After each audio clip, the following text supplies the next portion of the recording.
Hi, I'm John Bommarito from Grove Studios in Ypsilanti, a place that if you're a local musician or a podcaster or a DJ, local being Ypsilanti, Ann Arbor, Detroit, you should look this place up. It is a cool place to practice and not annoy your neighbors and get out of the garage and get into the studio is one of their little mottos. Check out the website. Just search for Grove Studios and you'll find out what I already know about this place, that it's a super cool place, 24/7 operation. You can be in here anytime you want. Just need the keypad that you pay for, keypad code that you pay for. And I've been happy to be doing the podcast thanks to the encouragement of the people who own this place. I probably wouldn't be doing it if it weren't for them. Special thanks to Rick, who's been very helpful along the way, making even the title screens for the podcast. And without their encouragement, again, this is not happening. So I've been doing this for a year and a half now, and mostly I've done people I've met before. And this time it's a friend of a friend. Jesse Terry is here to join me. Hello, Jesse. Hello. Good to finally meet you. Yeah, great. Great to meet you. You're in town today. This is not going to air today, but for a show at the Trinity House, a great venue that I've been to a number of times. Yes. Yeah. And many of our mutual musical friends have played there, and the other venues that you tend to play around town, like 20 Front Street or 7 Steps Up, those kinds of Michigan venues that are listening room environments. On the circuit. Right. So Yeah. as I was kind of explaining that mutual friend thing, you're like the third person that I know that was a Berkeley school person. Seth Clear has been here, Liz Longley has been here, and you as well. Great. So before we get into digging into your career and getting to know a little bit more about you, I think we should start with one of your songs so people can go, oh yeah, I want to stick around for this. Yeah, sure. What would you like to start with? Let's see. Maybe I'll do. As I told you before, I don't have a set list. I just have a song list, and we'll just go with the. Think about what comes to mind as this is the song that catches the people the most. Maybe that's go where with the vibe today. Yeah. I'll do a song about. This is like about touring and the painting, the tapestry that you create as you tour and meet folks. It's called "Hanging the Stars."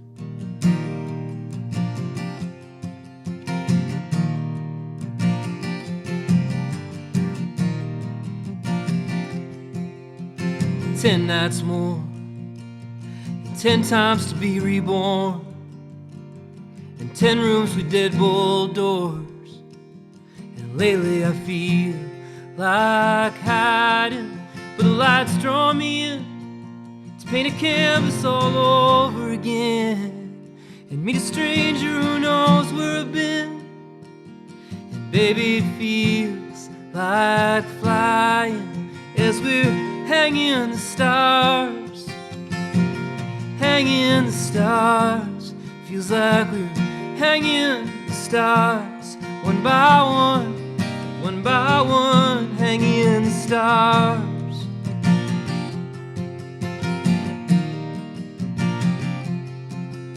Gotta rest my eyes, don't wanna see double on 95.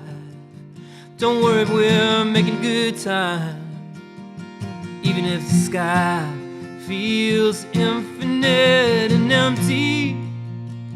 Need some more coffee and gasoline to figure out what it all means, and how we can feel so helpless as we're hanging the stars, hanging the stars. Feels like we're hanging the stars, one by one, hanging the stars. Maybe it's enough if you can change one heart in this world. Maybe it's enough. Maybe it's enough. Hanging the stars, hanging the stars. Feels like we're hanging the stars, one by one, hanging the stars. Feels like we're hanging the stars. Feels like we're hanging the stars, one by one,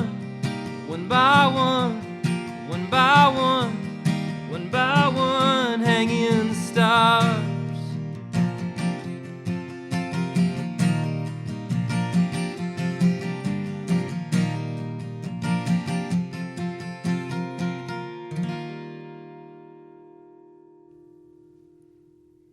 Jesse Terry's my guest today on Acoustic Alternatives, Hanging the Stars, and it's a song that is on which album?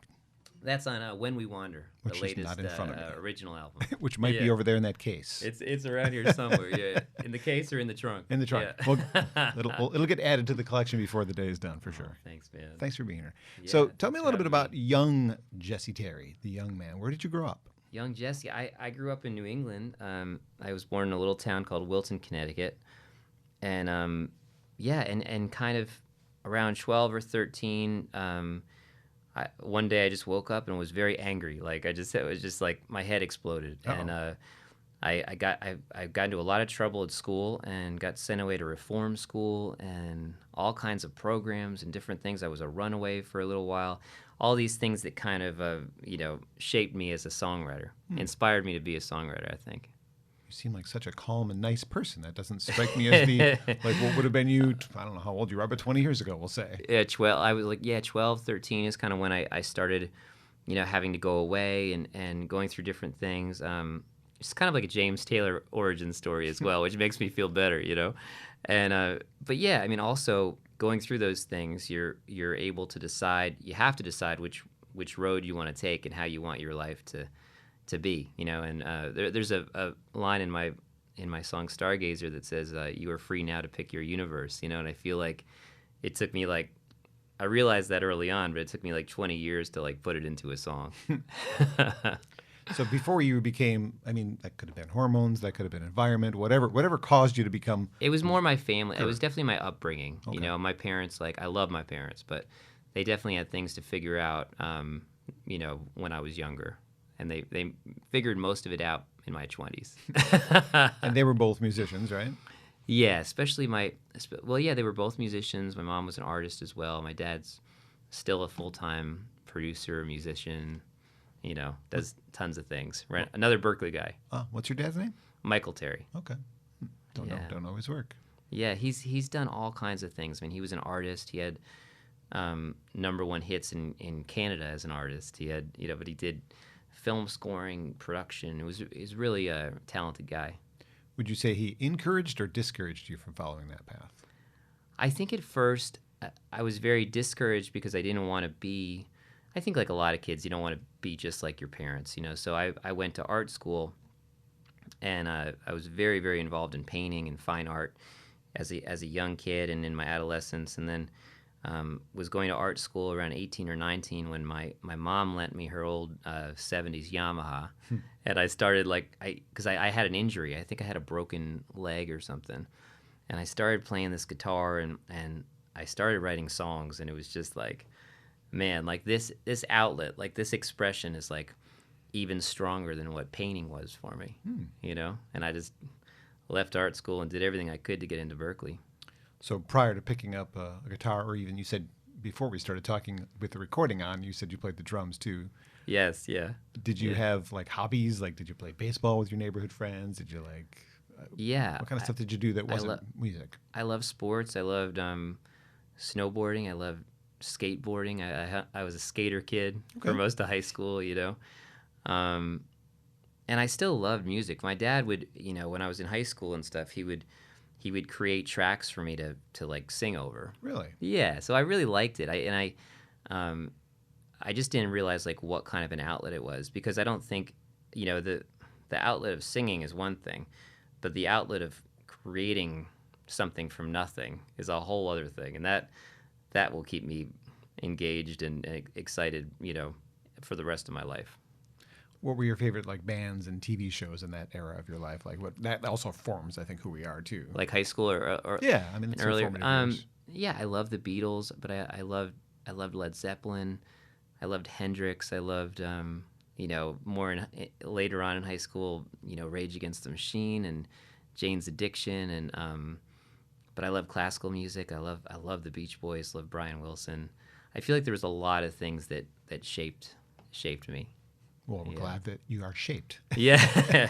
So besides still being shaped, but yeah. Work in progress. So yeah, absolutely. Ladies and gentlemen, this is a work in progress. It is Jesse Terry. Always. So guitar and drums. Any other instruments in your canon of things you know how to play? No, just lots of. I mean, I have lots of 6-string instruments like guitar. I have a guitar kind of banjo with me. I've got my White Falcon and my electric, but I love piano. I haven't gotten to it yet. you know. There's time. Yeah, there's still time. You're still here. Mm-hmm. So at some point, you were, besides singing along to tracks your dad created, you must have started writing your own songs. Do you remember what your first song was about? Yeah, it was called it was called A Farmer's Plight. I'll never forget That's pretty that deep title. for a You know what I kid. mean? It wasn't like, you know, Come Back to Me, Baby, or, you know, I was definitely very, very interested in. I was also at that time when I was learning how to play, I was super into Dar Williams, who I'm opening up for later this year, which Nice. is wild, you know. I loved folk music, you know, Cry, Cry, Cry, and Gorka, and Sean Colvin, and all these people. I was very, very excited by people that could just go out on the road with a guitar, troubadours, you know, who could just go out with a guitar and captivate an audience, you know, and keep them spellbound. I'm still very, very you know, excited by that notion. That's a good thing, because that's kind of what you do. It's kind of what I do, yeah, and it's still, I mean, it's such a great challenge. I forget what the question was. What inspired the first song? Oh, yeah. Here's The Farmer's Plight. Probably listening to that kind of music, you know, that listening to that troubadour music that was so rich in imagery and emotion, and you know, I think the song was probably pretty depressing, but I think the hook was like a farmer's plight is like my own, you know, I'm waiting for the rain to come, you know, something like of that nature. But it was a start that people said, wow, that's your first song. That's not bad, and it's a pretty cool melody and pretty cool, you know, harmony. Maybe you need to dig it out and put it as a Patreon exclusive. Patreon exclusive. It's coming soon. Yeah. Farmer's Plight. All right, so that was your first song. What your most recent song? What was your inspiration for that one The most recent song. that you've written? Wow. So this, I'll tell you, it's real personal, but that's what songs are. It's not. I haven't shared it with anyone yet. Oh, sorry. It's called No. It's great. That's what I really open up on podcasts, especially too. I find, especially with people I feel comfortable with. But yeah, it's called Weep No More, Warrior, and it's inspired by my wife, who's just a IVF warrior and has been kind of a really fearless in our pursuit to have children. You know, we have a beautiful baby girl now, and hopefully another, you know, coming up. So, but I'm just so grateful to her, because she's such a strong person. I mean, you wouldn't necessarily. She's such a gentle person. So the fact that she is willing to stick these giant needles into her butt, you know, like to help us and to go through that. I mean, much more than that. That's the easy part. The hard part is the roller coaster and having loss and having hope, and then not having hope, and then the financial part of it. So I wrote that song for her. Aww. Yeah, and it's one of my favorites. And you don't know it well enough yet to play. I don't remember it. I have the lyrics somewhere in my backpack. It's like a challenging one too, but I can't wait to bring these songs out. Something to look forward to. Especially when we have like good news, and I can say, hey, this is a song about my forthcoming exactly arrival. Yes, yeah. My new arrival is also my new song. Yes, yeah. So, also in regards to songwriting, when you listen to music that you don't write, what catches you first? Would it be lyrics or melody or the voice? Yeah, that's a good question. Gosh, it's hard for me to separate. It's hard for me to separate those ones because, you know, a great lyric to me without melody, without a great melody, sometimes can work, but not really. Usually you miss it. Yeah, and vice versa. Like if it's this beautiful melody, but it's the worst lyrics, I also can't really get into it, you know, usually. As a wedding DJ, I've heard lots of songs that have no meaning whatsoever, but I play them all the time. Right. People love them. I'm like, this has nothing. I mean, there's no substance to it, but okay, whatever, it's fun. And some of those songs, I should say, I mean, I'm thinking of like Lionel Richie right now. Like, you know what I mean? Like, they're great songs, you know? So I guess if it had to be one or the other, I would probably, melody can carry something, and a great voice can carry. Like there's people that, you know, you say can sing the phone book, and they can. Yeah, I have those artists that pretty much everything they put out, I'm going to pay attention to just because it's them, and the voice is going to be amazing. And then I start picking apart, like, okay, that is a great hook, a great melody. And then, oh, wow, that maybe, even though lyrics are very important to me, it might be the third thing I notice, because if I'm not paying attention to the song in the first place, I do a lot of like active and passive listening. Passive is when I'm doing stuff at my desk and I'm listening to music. And then driving, that's the active, like I'm paying very close attention to what's happening when I'm driving. Right. The car is in front of me, but also the music itself. So you spend a lot of time in the car driving from work to work to work, because that's what you do. You drive and then you play your guitar for a couple of hours. Like truck drivers. Right. Yeah. So I just figured you probably have a different way of consuming it than most people would, because you spend a lot of time doing it. Unless you listen to podcasts while you're driving. I don't know. I listen to all kinds. I listen to audiobooks and lots of music and comedy too. Like sometimes like things get so heavy and then I'm just like, oh man, I just need to listen to some silly stuff right now, you know, or phone calls are great. I still like talking on the phone. But I found I'm like one of the last people in like the planet that enjoys talking on the phone. So I like talking. I'd rather do that than text back and forth. If we're gonna have a conversation any substance, let's just talk to each other. Yeah, texting is I hate texting. You lose the tone. Yeah, there's no tone. You sometimes people misinterpret yourself. No, that's not what I meant. Yeah. Can you just talk to me? Yeah, totally. Please? Wouldn't that be great? Yeah. How did you go from being a local talent, which I imagine all musicians kind of start out playing the local circuit, to being a nationally touring artist? What was the step that you took? Like, was there a song that got popular for you that? No, not at first. I had a writing deal out of college in Nashville, so I wrote on Music Row, and then that company closed in the big recession in 2009, and I had a chance to kind of take stock and I took a cover gig on a cruise ship where I met my wife, and for 5 months I was out at sea in the South Pacific. It was beautiful, and I was able to book a tour mainly of house concerts just all across America. You know, I lived out of the car with my wife, and we got married first, and then toured, and that's how it happened for me. Like just playing music, just getting better, connecting to people authentically, and then just like. You know, and then along the way, things would happen. I'd have a song on a TV show that would, you know, get me through the year. I'd get into a big festival, or you know, it's still like that. You know, we probably have pockets of places you've played, but you have to go there first to build an audience, right? Right, and that's the toughest part because no one comes out if they don't know you. So house concerts help with that. Because if the host believes in you, come on out. Really, you're going to love this. Right. You might have 30, 40 people there that you can really try to give a special experience to, you know, be really prepared for that. Or opening for a big artist can help, you know, although you don't always get that at every market. So, but yeah, beautiful things just come out of that. Like, I've got a children's book coming out next year on a publisher. You're ahead of me, but yes. Yeah. I mean, but that came from just writing a song about my daughter and just recording it. And like, I feel like these things just happen. That's great. You know? Yeah. So when you are playing some of these shows where you're, okay, most of these people don't know me, but the host does, and that's why they brought me. What song usually catches people? I don't know. They don't come up to you after the show. Well, that song about my daughter, If I Were the Moon, does, like Stargazer does. Stargazer elicits a real wide reaction of some people thinking it's about death, some people thinking it's about God, some people thinking it's about believing in themselves, you know, and I love that. I love the songs that do that, and Noise does that for people. So I definitely have some that I feel like are good and you know, are usually in my set every night. I believe you virtually just gave an intro to Do Stargazer. Oh, yeah. Yeah, Door open, play it. I could do that, yeah. If you could. Jesse Terry here on Acoustic Alternatives from Grove Studios in Ypsilanti.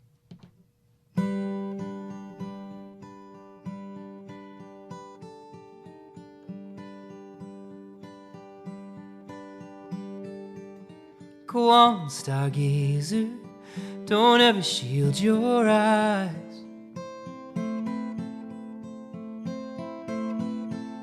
Desert your fortress, you don't belong inside. Go on, stargazer, I know it seems so far.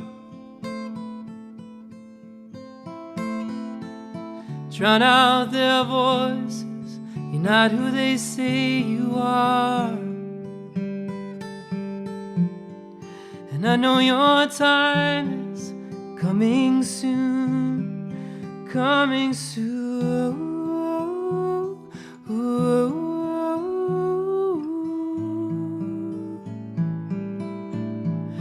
no one can keep you here but you.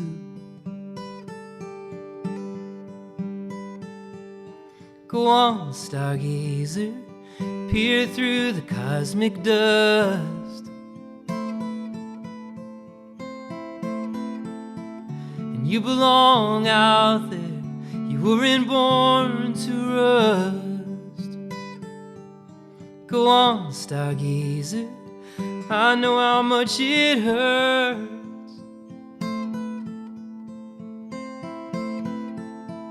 but you are free now to pick your universe.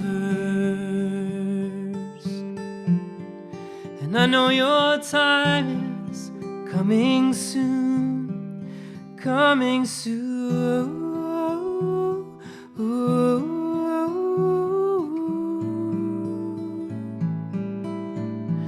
And no one can keep you here but you.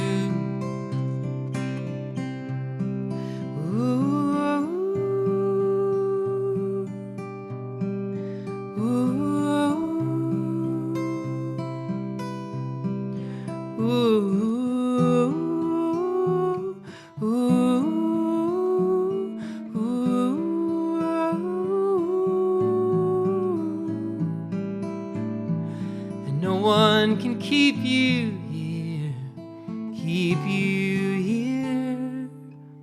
Go on, stargazer, embrace the brightest light.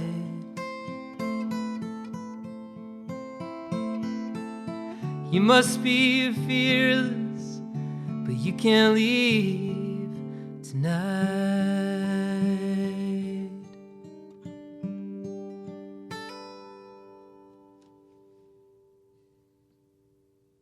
That's a good one. Jesse, I like that one a lot. Thank you very much. On this particular album that I'm holding in my hand, Natural, he is joined by one of his heroes. Star Williams joins him on the version of that song. Yeah. And this is actually my starting point. I know it's not your first album, but this is my starting point. Awesome. Thanks to Liz Longley singing Mr. Blue Sky with you. Yeah, that which was like, fun. Whoa. Yeah. I love a really good, I have a special feature I used to do when I had a radio show, and then I carried it over into my video playlist called Radical Revisions. Yeah. And that is a radical revision of Mr. Blue Sky. It's like, it takes you a second to Yeah. figure out what song it is. Like, oh yeah, I do know this song. That was fun. I didn't really enjoy that, especially with Liz, which is heavenly. Yes, pretty much. So if you're looking for a starting point in your Jesse Terry collection, this is where I started. He might have a different starting point for you, but certainly an excellent place to begin. And how did you get to work with Dar? She's so sweet to me whenever I see her. She's always very nice to me. Yeah, she's so kind. I mean, my producer had played some guitar and pedal steel for her. The producer who made Natural and Stargazer, which we made back to back. Like that's Natural is very stripped down, as you know, and Stargazer was this big string section, Beatles, Jeff Lynne inspired record that I loved making. I loved making both of them, and so Josh just texted Dar, I think, with like a work tape, and asked her and said, no promises, and she just wrote right back and said yes, I'd be happy to, and she was just so kind and so generous. Like, I mean, she kind of replied in a way that was like, people have been so good to me, and I want to keep that. I want to keep that going for the next generation of artists and songwriters. I thought that was so inspiring. I never forget that because, when I get to where I want to go as far as the journey to get, you want to get bigger and bigger and play, reach more people. Like it just reminds me that I always need to remember about that. I can't wait to be in a place where I can help more young, young artists. Be kind to them along the way because you got it. Yeah. Yeah, Karma. that's just part of the whole circle. Yeah, absolutely. But not everybody follows it, and Dar does. Yeah. Well, this jumps a little bit to something I'm like going out of order just because it fits in now that I've heard the song. Yeah. And we talked briefly about the children's book deal. Like that song could be reworked for a children's album. I mean, it's not necessarily like lyrical content. Stargazer? Yeah. Yeah, like a Lullabies album. It feels like a lullaby. It really does feel like something that would be good on a Lullabies album. Yeah, I'd love to do that someday. I might have to just retool some lyrics to make it a little bit more. Yeah. It's not that it's inappropriate, but yeah, totally. it just has that right Who feel knows for that it. maybe that's my next children's book. A children's book into an album of children's songs. It'd be easier to make the children's books when you have the songs. You have to write the lyrics for the words from the start. So I guess I'll just stay in there because again, conversation-wise, I had it going in an order, but that's okay. There's no order. We're just talking here. Yeah. So we briefly talked about how you and your wife, you met your wife on a cruise ship, and then you started touring the country together after you got married. Yep. Classic love story. It's a pretty classic love story. But when you added another job of father to your resume and a mother to her resume as well, how did that impact your career in general? In a really great way. I mean, Lily came out on the road at like 8 weeks, and my wife was, she's very, very, like, especially because I told you before with the IVF and stuff, like she's super cautious, and she's just, Lily is both to us, is to both of us, is just so, she almost like doesn't feel real, still is like, it's unbelievable. But Jess felt great about bringing Lily out and just being, she thought it was so important that the family is together as much as possible. And Lily was great. She was at all the shows before COVID. She did, international tours. She's been to New Zealand several times because that's where my wife's from. So it impacted my career in a great way, and then inspired these songs that, just the whole process of becoming a father and a parent, like, inspired so many songs, including the one for her, which led us to getting a book deal. So you just never know. Like, I'll have to be thanking her for that, for the rest of her life, Tell me a little bit more about the book and the book deal if you can, if you're allowed to talk about it. Oh, yeah. I just can't show you the cover. Yeah. I'm not asking. It's out next year on Schiffer Publishing, a publisher out of Pennsylvania, in like late March. And it was just wonderful. I had a friend who connected me to the publisher, and she loved it. And I mean, it's a real, I know how special experience it is to get a book deal out of the gate. Like, I was fully prepared to self-publish this thing. But it was really a gift to be able to, during such dark, challenging times of the pandemic and all kinds of stuff that I don't need to mention, that we all know about. It was such a gift to, like, talk with this painter who did watercolors for the art, and director on, like, which animal Lily should bring up to the moon, you know what I mean? And different things like that. I love the whole experience, because again, it's creating something out of nothing, and hopefully something really beautiful. What's the gist of the book, if we didn't already talk about that? Yeah, like this, I mean, the song is just about wanting to, protect your child and wanting them to believe in themselves and see the world, but also make sure they're always guarded, and not that they're guarded, but that they're taken care of. Protected. And protected. Yeah. So that's the theme that runs through the book, which I think is a really good one for kids to have. Yeah. Your wife's name is Jess? Yes. Jessica? Yes. What does she do when she's not being a mother? What does she like to do as far as, like, work or? Yeah. She's a she was a professional photographer and then graphic designer, and then she started working for a marketing agency. So she works remote. They do a lot of wine tastings and stuff like that. You just need to go places with good internet connection. Yeah, pretty much. Yeah. Okay, Which is sometimes the car, and it's been really cool. Cool. Yeah. Well, your touring has taken you places like Bonnaroo, which is cool. Yeah, that was cool. Americana Fest. Mm-hmm. What are some of your highlights of touring? Maybe those too. I don't know. Those you picked a couple good ones. All the festivals and different people I've been able to play with, and 38 Songwriters Festival is one I've loved, because I've gotten to play there probably 7 times now, and when I'm not playing my set, I get to go hear Brandy Carlisle or Jason Isbell or I'm so sorry, or Kim Ritchie, one of what some of and yeah. that's on my. It's just a wonderful experience. But yeah, I sometimes people ask me about that best gig, and it's hard for me to do that one too, because there's just been so many. I think that the international tours have been really special to me, because I love history, and I love the fact that music takes me to these amazing places to meet people that I never would have met. How about the tour with your dad? How did that sit into the canon of things you've done? Like, is that really cool or is that difficult? We should get my dad in here for that one. Yeah, no, I mean, it was very special, for sure. It was very special. I think we're very different. But actually, I should say my dad and I are like very alike, which can be the most frustrating thing in the world. You know what I mean? But he's my best friend, and he's very talented. But he's at a place where he's still working, but he doesn't want to tour anymore, you know, and he doesn't want to do that. He doesn't want to do that whole grind, and I personally love it. I think it's great. You know, it's great to get home. I can't wait to get home in a few days, but as long as you take care of yourself out here and have a good time, I enjoy the drives. I enjoy hotels, even sometimes cheap hotels, you know. Not a lot of musicians get to do that, though, tour with their parents. And that, obviously there's more. Yeah. There's examples of famous musicians and their kids who have become musicians, like, you know, A.J. Croce's the son of Jim Croce. A.J.'s still out there touring. Right.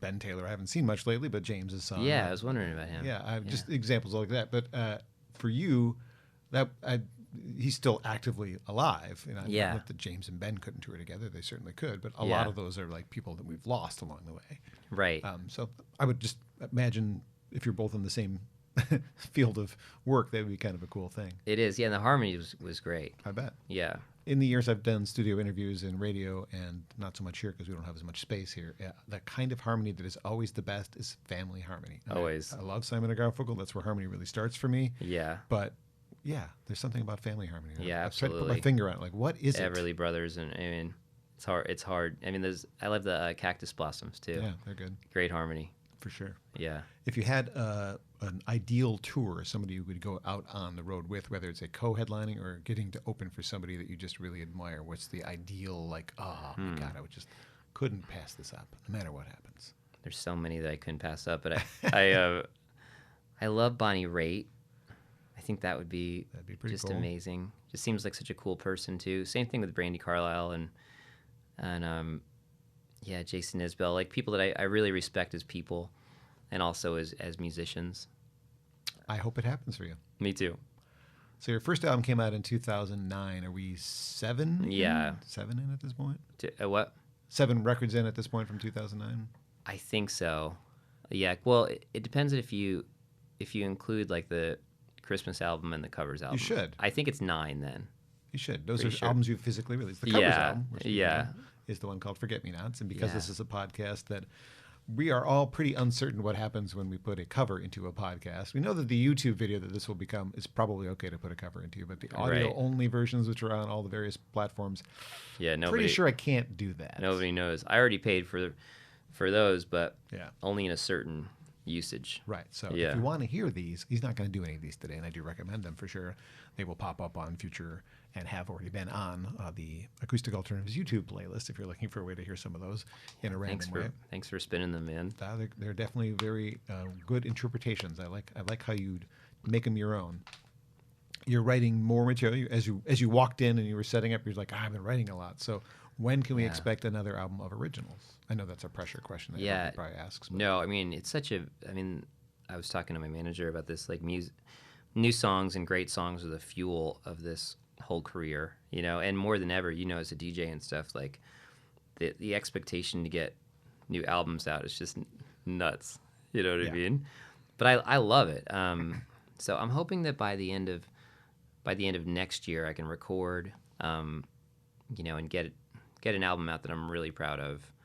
What would that be? Is it 2024? That sounds so far away. It's 2022. You're thinking 2 years from now, huh? Well, I maybe. guess the whole cycle of how it has to happen. Yeah, I mean, I'm touring pretty solid like the rest of the year. I mean, I think I haven't counted, but maybe I have 80, 90 shows left. I mean, that's great. There's like 50 just overseas. It's a little too much actually this year, but you're making up for lost time. Yeah, I'm making up a lot of lost time, and I know next year I'll probably take a few months off to write early in the year because you know songwriting just takes such.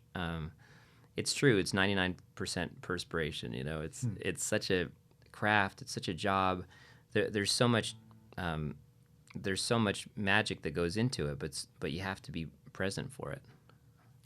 I think sometimes as music fans, which obviously I am one, we forget that being a musician is a job. It's your career. Yeah. So there's also kind of a business model involved in that.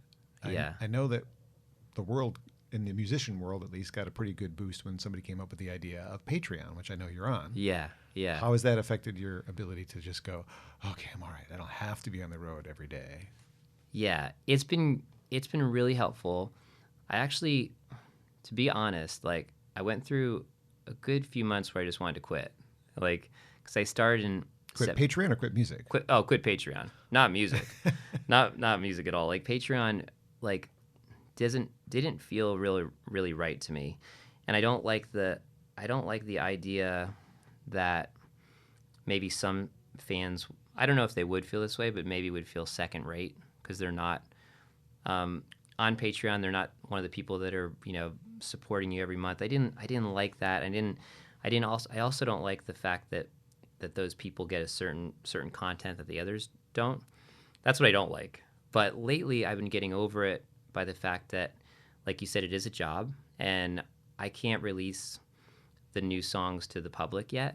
So it gives me like an opportunity to release this music. It's got to sneak them out a little bit, right? And get compensated for it. And and that feels good to me because I'm working really hard like at creating the music, and I feel like I'm giving value there. And it's okay if people aren't on that. That's totally okay. But lately, I've been really excited about it because I do feel like I'm giving value. I think the thing that I didn't like about it was just feeling that people were just there to help me, and like that I wasn't like I always gave content, but I had to change the way I thought about it. But it is helping. But I need it to grow, but I also don't want to. I don't talk about it that much. To my fans, because I don't want every newsletter to be about that. It's a different thing. And if somebody wants that extra content and wants to give me a little bit of money to hear these new songs I'm working really hard at, then I feel good about that now. We spend a lot of time on the road. Where is actually home? I hope it's not the car. It's a nice car. I mean, the new car. Yeah, the new used car. Yeah. It's Stonington, Connecticut, which is just north of Mystic, Connecticut, and very close to Westerly, Rhode Island. It's this really special refuge, just beautiful place to be, beautiful place to create. There's a lot of solitude there, which I really, really enjoyed after many years in Nashville, which to me is like the opposite of solitude. It's wonderful. It's like so much community and so much going on, and there was almost no escape from that, especially if I was touring and then I'd come back and it was just always so busy. So I'm from New England, so it's home. Yeah, feels like familiar, right? Yeah, yeah. So songwriting, I know that you've written songs that are personal, and then you write character songs. How do you get into a character? What kind of steps do you take in your mind? Do you like read a news story? Do you watch TV? I mean, where do you get inspiration for a character? It's not you. All different places. I mean, of course, reading is so important. I always try to find more time to read. I don't read enough. I love reading. You let people read to you while you're driving. That's the book on tape thing. Yeah. Which is good. It's good. It's not the same, but it's good. But I feel like with the character writing, like you really have to be able to get inside that character, and it's the same thing. It has to be your truth, even if it's not your story. Mm-hmm. And that's because you're going to sing it. Yeah, that's kind of how I feel about it. So it just can't be any character. And then of course, like the song, at the end of the day, you want to tell your truth, but only so you can connect to someone else's truth, or else the song is worthless, because I don't want it to just be for me. Yeah. And if people like it, you're going to have to sing it over and over and have to believe it too. So there's that. Yeah. It only feels really good when you feel like other people are connecting to it. What kind of song would you like to do next? A personal song or a character song? That's a good question. Let me look at this. Your list of potentials? Let me look at this list. What can I do solo and acoustic? Well, I could do, let me drop this D real quick. Will it hurt when you drop it? Should I pick it up for you? It might if I can't get it in tune. I guess I'll do a personal song. I feel like most of my songs are personal, but I'm glad, I'm really happy you brought up character songs too, because I love them. I love the people that do that well, like Tom Waits and Randy Newman and Joni Mitchell and good murder ballad never hurt anybody. Yeah, so it's that's why writing in this whole pursuit never gets boring, because there's just always so much more to do. All right, well, what's the story on this song, even if it is a personal story? This is When We Wander. Since we've been talking so much about my family and touring together with Lily and Jess and stuff, this is the song of a touring family. But of course, this was supposed to be released in March 2020. Of course it was. So like we are, or May 2020. So we like, of course it didn't come out, and then I was like, what are we gonna do? And we wandered into so many different areas, you know, including Patreon, including making albums and all kinds of things, the children's book and stuff. So this really is more than just literal wandering.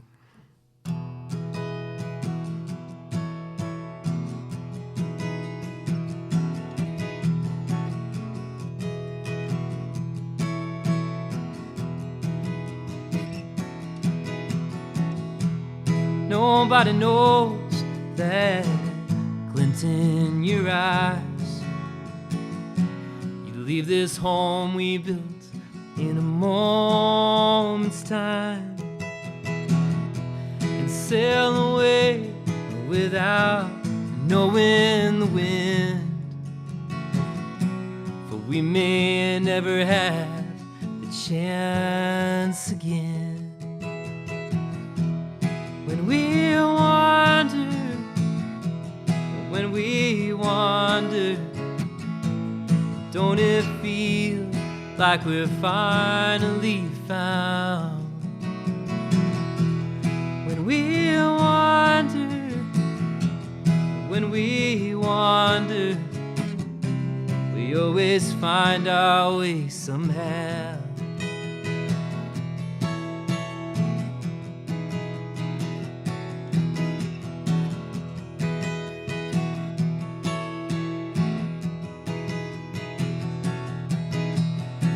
Someday we may raise a child of our own, and everybody tells you how a flower's supposed to grow. But I love the way you only listen to the stars and chart a course from the rhythm of a heart. When we wander, don't it feel like we're finally found? When we wander, we always find our way somehow. We've seen things that can't be bought, chose not to be afraid, but everything has its cost. But here I will remain, where the wildest horses run, run, run, run.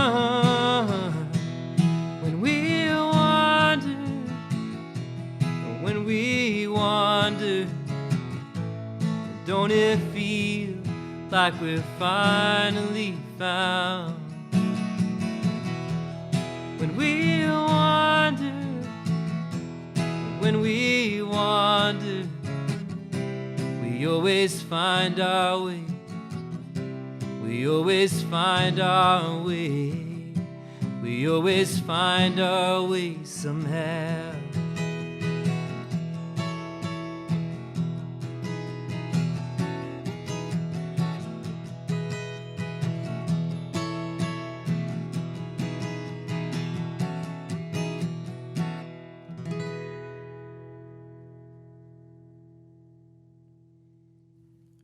When We Wander, the title track from the most recent album of original material from Jesse Terry.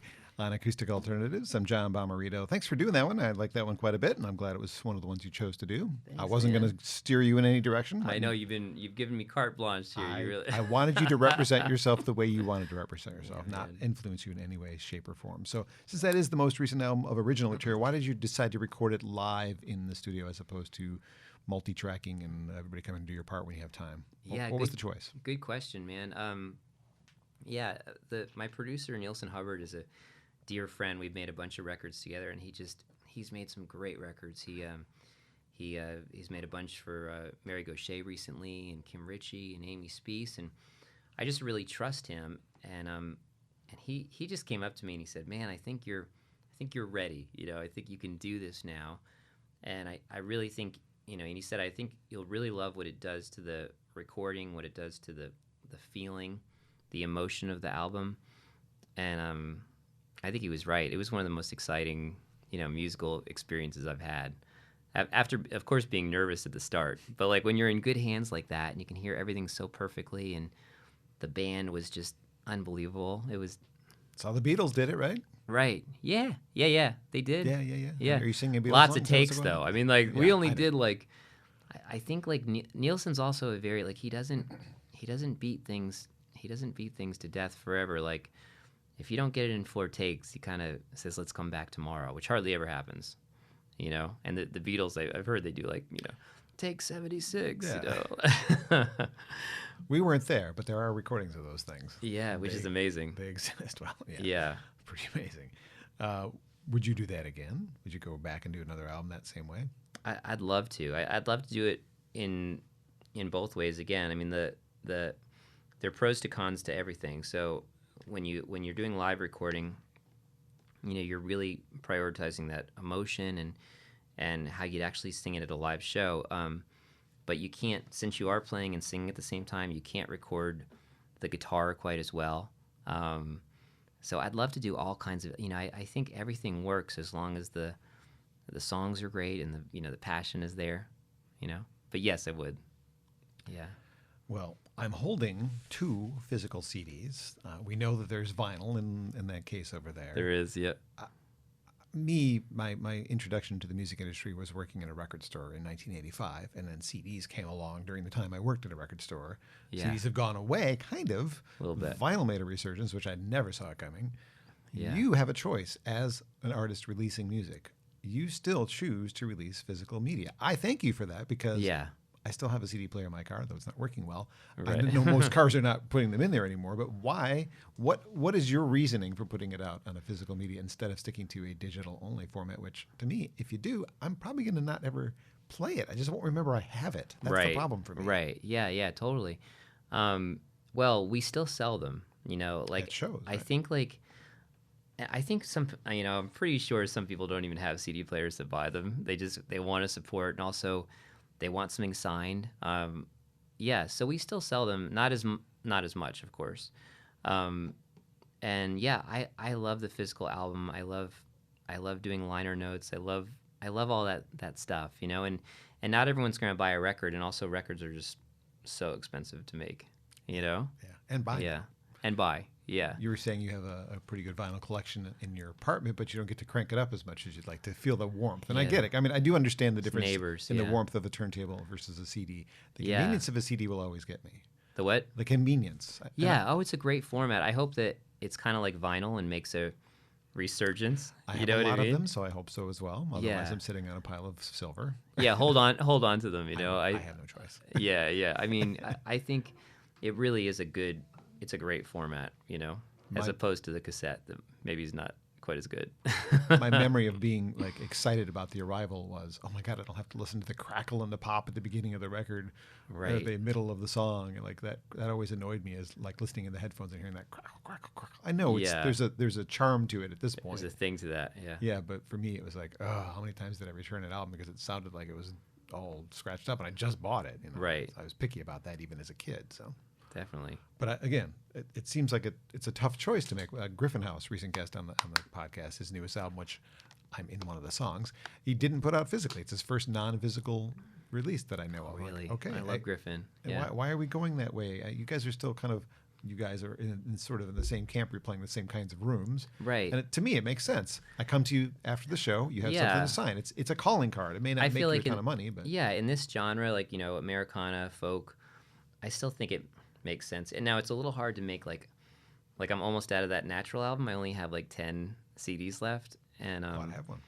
Are you going to repress and it? you That's your have question. one, and I mean, but because I spend so much, like that one has a booklet, because I spend so much on the packaging, like, and it doesn't really make sense to order 200 or 500, so it's hard to order 1,000 right now, but and expensive. There's always But I probably will. There's always the reordering this like slimline version where it's just in a sleeve with Yeah. artwork, but just Yeah. like just the cover art and the back art, and you don't have the full.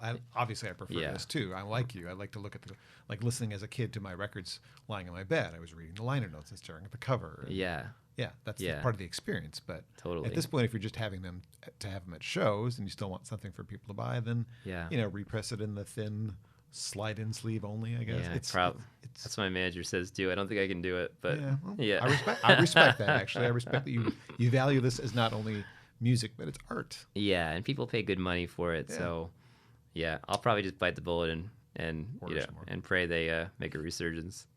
Maybe wait. So the album that I've held up a couple times, the Forget Me Nots record, which is a covers album, volumes 1 and 2, originally available first through your Patreon, is available at shows now too. Yes, yeah, it's been out for a little while now, and yeah, that was a lot of fun too. I bet.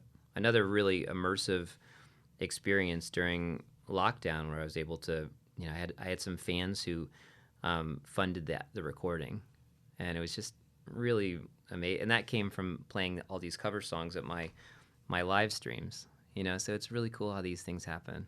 And it's a good variety of, well, the kind of music you've probably listened to your whole life. You got your Joni Mitchell on here, Yeah. Tom Petty, Crowded House, Coldplay is in there. I mean, it's a good Yeah. cross section of things. Gershwin. Gershwin, of course. I mean, Yeah. these are all great songs.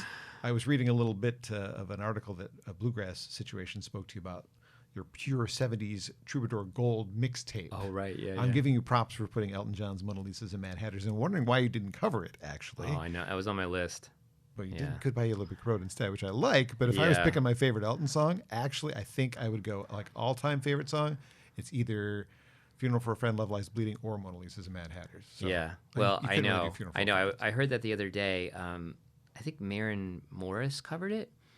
Did a really cool job. I think I want to say it was Maren Morris. And I was like, man, that was on my list. So I got to make another album or another double album someday.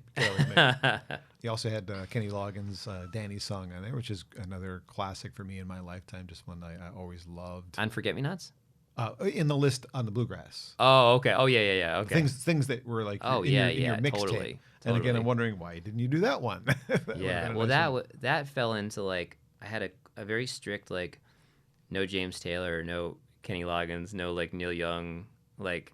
Because they're too similar? Yeah, they're too similar. And I Okay. just feel like then it becomes more of like it feels like more of a bar gig to me. You know what I mean? Okay. Than like interpreting, like it was very challenging. I don't know if you're going to like beat those versions with a similar kind of arrangement. You know what I mean? I agree. Yeah. Why, and I why, wouldn't, co- why cover it if you're doing it the same? exactly. Yeah. And I wouldn't want to change a James Taylor. I can't hear James Taylor really in many other ways, like in my head. It's already perfect. Yeah. Over the years, you've also collaborated with somebody who I admire from having worked with Vienna Teng, Alex Wong, Yeah. with a collaboration record. Is that something you would do again with Alex? Is he somebody you still keep in touch with? Yeah, he's a friend. Yeah, I mean, that came from just writing one song, and then we were so passionate about the topic that we turned it into like a theme EP. And it's cool that you brought that up because like I've made a few EPs in my career, and they kind of get they're easier to forget because they're not, you know what I mean, and they don't get the same push and everything. I agree. So I love that EP that I did with Alex, and I really need to dig out some of those songs. Yeah. I imagine those are fun to play. I Yeah. imagine he's probably pretty great to work with. I got to meet him a couple of times when I Yeah. interviewed Vienna back in the day. Yeah, he's so creative. I really love his production on one of Ari Hest's record as well. So he's Yeah. got a really nice touch for just being able to like make somebody sound a certain way. Yeah, he's got a really special like brain when it comes to producing and arranging. I think. I know you love your producer that you worked with, but who would you like have on a dream team producer list? Well, I mean, I love what Dave Cobb's doing with so many people, but that's very similar, I feel like, to what Nielsen is doing right now, is just getting great people in a room that really fit the songs and that love each other and love the producer and kind of letting them play, you know, and so I feel like that's very, very similar. I'm trying to think. I love T-Bone Burnett, and I just love, like, I love the rhythms that he gets and, like, the percussion, the drums, and his stuff always feels very I don't want to say sparse, but he doesn't put too much stuff on it. And you know, one thing I learned from Nielsen too is, like, the less sounds you have on a track, the bigger each sound is. And I feel like with T-Bone, you hear like that floor tom, and you're just like, oh my god, that's the best sounding floor tom I've ever heard. You know, next to Alison Krauss and Robert Plant singing, it's just perfect. Yeah. It'd be an interesting combination, you being produced by him. I mean, Yeah. I expected you to say Jeff Lynne, which would be an interesting way to. Well, that'd be fun. Yeah. I mean, Yeah. I can't imagine what it would sound like. I'm not sure it would be genuine to your sound because he has a Right. stamp. Yeah, he does it, but I always love those records he makes. Like, yeah. I mean, I love Flaming Pie by McCartney that he did. Like, a lot of people don't talk about that album, but I love that, and the Orbison stuff and all the stuff he did. It's got a certain sound, but it always feels good to me, you know? Well, did you pick up any new skills during the pandemic when you were stuck at home a little bit more? Anything that you were able to Just the master? children's book thing, like that, and recording. I didn't know how to record before the pandemic, and I did all of the recording for a double Christmas album and a double covers album. So that was a big one. Yeah. I didn't write during the pandemic because I was so busy recording and surviving, and the live streams were such a huge thing, you know? You had to learn that. Learning all the songs. Like, every time someone tipped me, I'd learn them a song, you know? Nice. Which is a cool way to, I think, kind of give back, and it kept everything really fresh. Cool. Yeah. Well, let's do one more song, and then Yeah. I'll let you get on your merry way for the day. What would you like to close with? Maybe this song, Noise. I wrote this a long time ago with a dear friend named Michael Logan. I like his stuff. Do you like Mike? Oh, He's you never know been here Michael? that I know of. I know his stuff because I purchased some of it, but I don't think he's ever made it to Michigan for a show that I know of. He's great. Such a cool guy, too. We've toured, like, the UK together, and we've been through a lot of stuff together. Bring him up here. I'd love to. But we wrote this song, like, early on, you know, and I still play it almost every night, and it's the only song from that era that I play every night. I imagine every songwriter has one. Yeah. Ones that stick with them. It's been a pleasure to be here. Thanks for having me.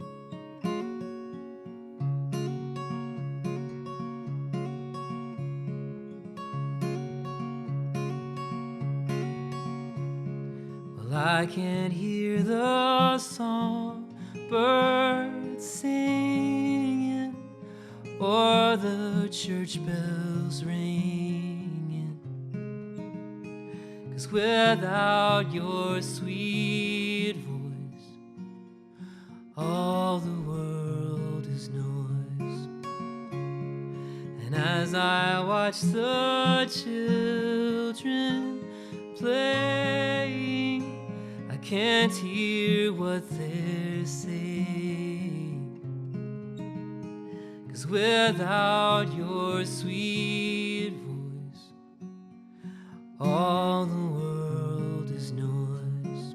And if I ever hear your voice again, and maybe on some clear and holy morning, I will close my eyes and take it in. But until then, well, I will watch the lovers dancing, but I won't hear them laughing. 'Cause without your sweet voice, all the world is noise.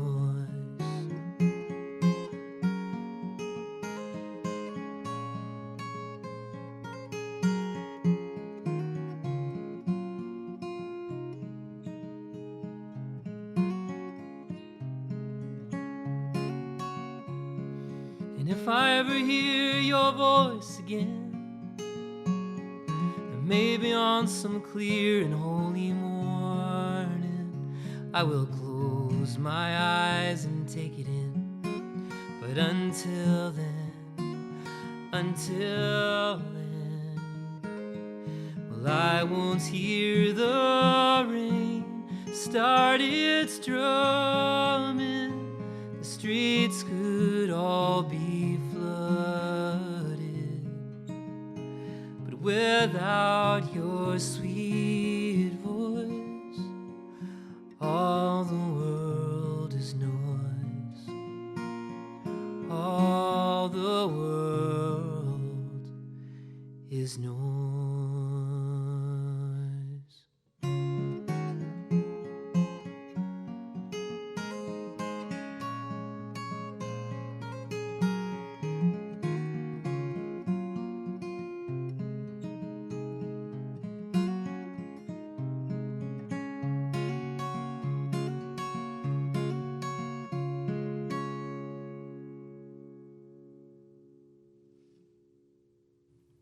That's definitely a keeper. Oh, thank you. I mean, man. I know who he is because you've been playing it for decades.